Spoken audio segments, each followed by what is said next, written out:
శ్వాస యొక్క శక్తి. ఆ శ్వాస ఆరోగ్యం విషయం.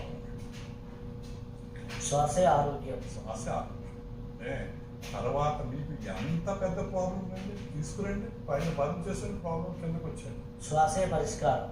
శ్వాసే బలం, శ్వాసే పరిష్కారం, శ్వాసే సర్వం. మీ అన్ని కర్మలను తీసేది శ్వాస మాత్రమే తప్ప వేరే లేదు. ప్రాణకర్మే శ్రేష్టమైన కర్మ. నిష్కామ కర్మ అంటే ప్రాణకర్మే. ప్రజలు చాలా మంది అంటారు నిష్కామ కర్మ అంటే నేను తెలియకుండా గుప్తంగా 10,000 రూపాయలు ఇచ్చాను, 20,000 రూపాయలు ఇచ్చాను, 70,000 రూపాయలు ఇచ్చాను, వాడికి సేవ చేశాను, వాడికి ఆహారం పెట్టాను అంటాడు. ఎంత చెప్పినా కూడా ఈ సేవలో ఎక్కడో చిన్న అహం దాంతుంది. నేను ఎక్కడో దాంతుంది. దాన్ని నిష్కామ కర్మలో కాదు. ప్రాణకర్మ తప్ప ఏది నిష్కామ కర్మ కాదు. ప్రాణకర్మ ఒకటే నిష్కామ. మీరు ఎప్పుడైతే ప్రాణకర్మ చేస్తున్నారో అన్ని కర్మలు అక్కడ బర్న్ అయిపోతుంది. సాధ్యం కాదంటే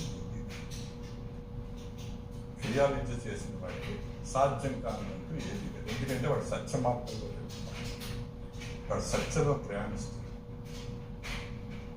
వాడు సత్యం చేరుకోవాలి. క్రియ యొక్క అసలు క్రియ ఎందుకు చేయాలి అంటే విక్టరీ యువర్ బర్త్, జన్మరాహిత్యం. అనేక జన్మలు వస్తున్నాం వెళ్తున్నాం. ఈ విశ్వాస నిశ్వాసలు మిమ్మల్ని కాలానికి అతీతంగా తీసుకెళ్ళిపోతుంది.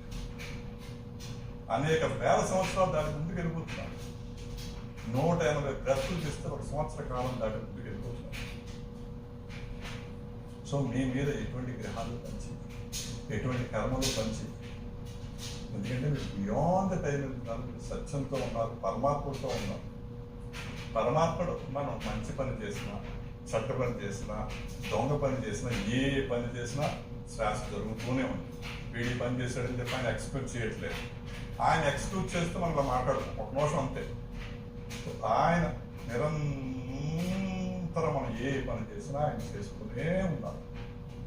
ఆయనకి మనం ఏం చేస్తున్నాం ప్రశ్న వేసుకుంటే సరిపోతుంది. ఎప్పుడైతే అది అర్థమైందో పరమాత్ముడికి నేనే శ్వాస చేయాలి అనే విషయం ఎప్పుడే అదే అర్థమైందో మొత్తం అంతా పోతుంది.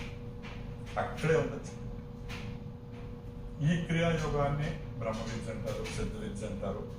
ఎవరైనా సరే ట్రూగా గురువుల ద్వారా ఈ శ్వాసను పట్టుకున్నాడు, బ్రహ్మ విద్యలో ఉండే, సిద్ధ విద్యలో ఉండే, క్రియా విద్యలో ఉండే